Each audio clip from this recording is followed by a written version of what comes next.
when you start making money, you ain't got time to be around losers, people that are just negative or people that are going the opposite way. I have no tolerance, whether I'm in business with these people or doing with them or not. I can't even be around people that just don't give up. They don't care. They're just going through life, not trying, and they have the ability to try. That's the part that really pisses me off.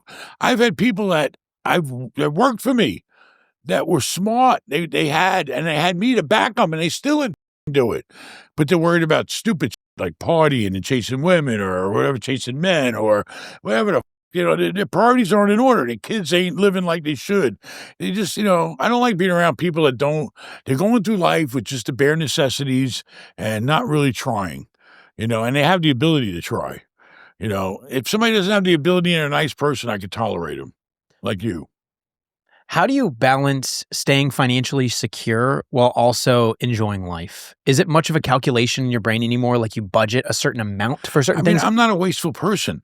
It's just like when I took my kid this weekend for his graduation present to the Bahamas, I could have stuck us in the van and made him drive 4 hours to Fort Lauderdale. Okay, I could have done that.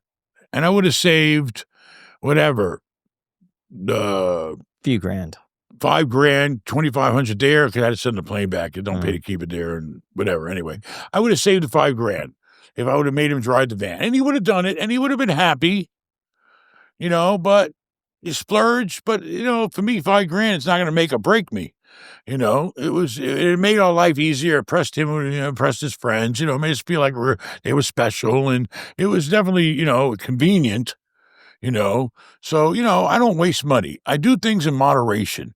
You live your life in moderation, and then sometimes, I correct myself. I had a $500,000 Phantom sitting in the garage, and when the rates were going up, and I'm saying, oh, what the I have $500,000 sitting in the garage. I barely even used the goddamn car.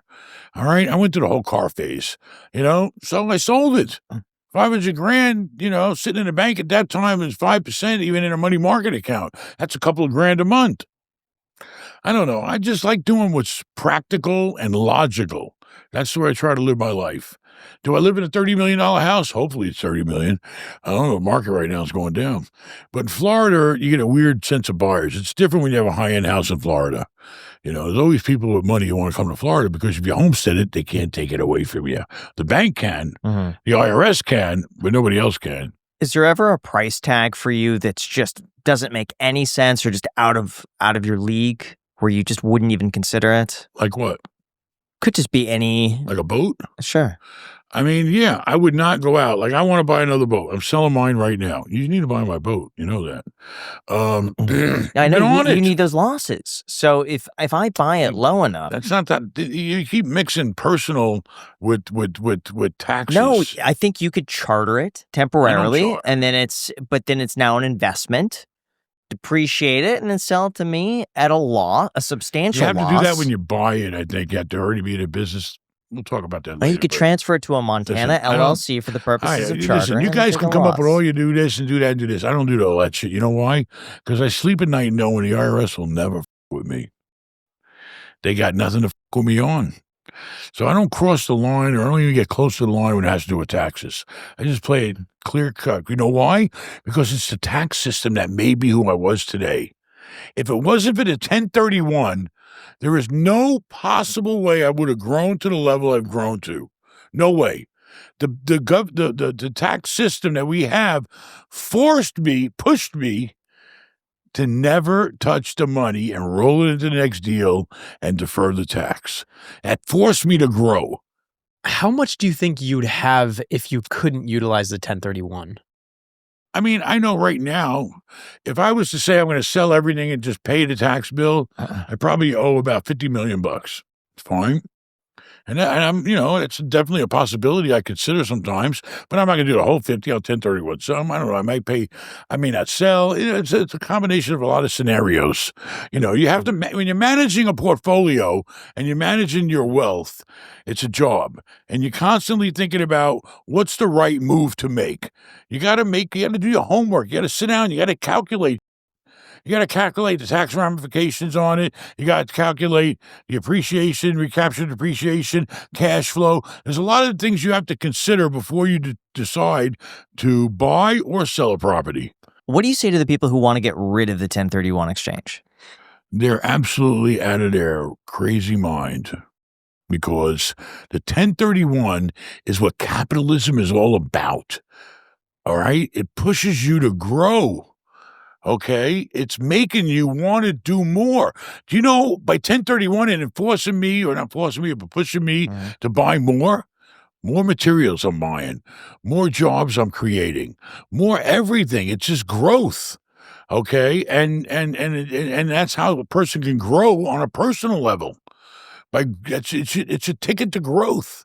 Without the banks and without the 1031, I would be a garbage man today. Do you think that capitalism has gone too far? That maybe some people are getting really, really, really wealthy and other people are just getting left behind? Now, most people think forming an LLC is just about filling out one form and calling it a day, but there's a lot more to it than that. And if you skip the rest, your LLC isn't really set up the way it needs to be. That is why we have partnered with Northwest Registered Agent. For $39 plus state fees, Northwest handles the state filing and makes sure you have everything you actually need: your operating agreement, membership certificates, and banking resolutions. Without those documents, you might be registered with the state, but you're not really ready to operate because banks, vendors, and partners expect to see them. Plus, you get a free domain, website, email, and phone number when you file your LLC through Northwest, which means your business is ready to operate right away. And your home address never goes on the public record. Northwest uses their own address on your filing instead of yours. So if you want your LLC done right the first time, just go to northwestregisteredagent.com/ICH to get started. It's northwestregisteredagent.com/ICH, or click the link down below in the description to get your LLC filed. Thank you, Northwest Registered Agent, for sponsoring this episode. Do you think that capitalism has gone too far? That maybe some people are getting really, really, really wealthy and other people are just getting left behind? Listen, if people are getting wealthy legally, that's what it's all about. They're the ones putting forth the effort. They're the ones that are putting out the risk. They're taking the risk. So how can you knock somebody? Listen, I'm sorry, but I believe, because of the life I've lived, that everybody can try.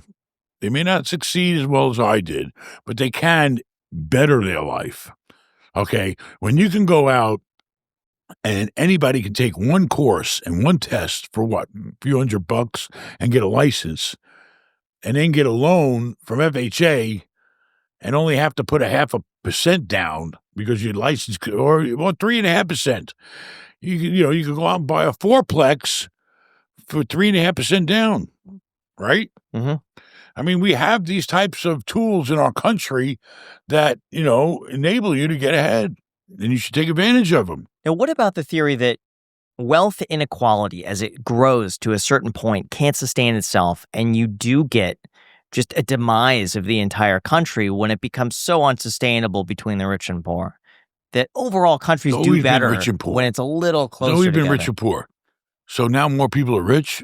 Is that what you're saying? More people are rich, and isn't more, that better? More people I've are never seen richer. unhappy people being rich. You have the rich Well, extremes, a couple cuckoos, but more extreme, and the poor more poor, basically. I don't see. There's becoming such a bigger divide. There's plenty of jobs out there for people. It's the individual, I think, that really keeps them down and keeps them poor. It's them. They need to train their brain to do positive things that are going to make their life financially more secure. Okay? A lot of people just don't have the mindset. They're worried about stupid shit. Okay? Or they get hooked on drugs, or they get hooked on gambling, or they get hooked on alcohol, or they're worrying about keeping up with their Joneses and their friends. People need to focus on themselves. Forget about the rest of the world. Who cares what the somebody's doing? Who cares? What are you doing? What do you got? That's what matters. You got to get a plan for your life, and everybody's got a different life.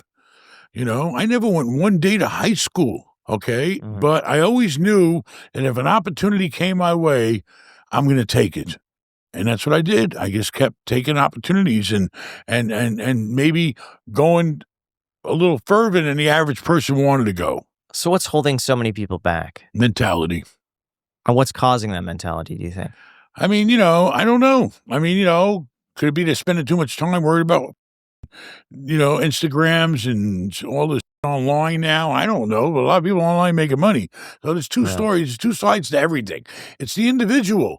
It's their time management. What are you doing with your time? Did you accomplish anything positive today? Okay.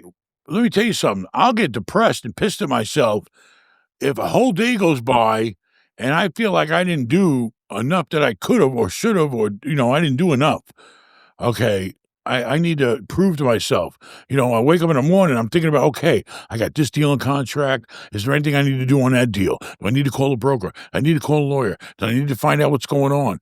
Do I need to get repairs done over here? What do I need to do? All right. You got to keep your brain focused on what you can do and what accomplishments you can make. And then you move on to the next thing. And next thing you know, you keep attacking things, you keep knocking things out.